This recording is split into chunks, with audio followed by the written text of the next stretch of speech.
July August আন্দোলনে গুরুতর মানবাধিকার লঙ্ঘন ও নৃশংসতায় তৎকালীন সরকারের উচ্চ পর্যায়ের সম্পৃক্ততা ছিল এমন তথ্য প্রমাণ নিয়ে প্রতিবেদন প্রকাশ করেছে জাতিসংঘের ফ্যাক্ট ফাইন্ডিং মিশন।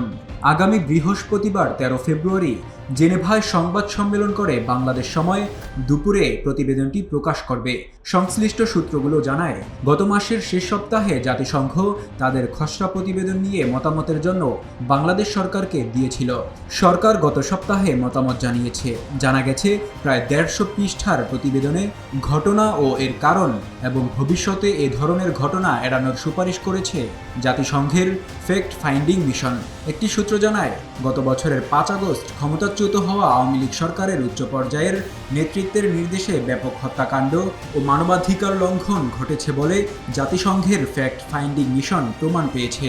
একই সঙ্গে ওই ঘটনাগুলোর আরও তদন্ত করার জন্য সরকারকে সুপারিশ বা পরামর্শ দিয়েছে ফ্যাক্ট ফাইন্ডিং মিশন।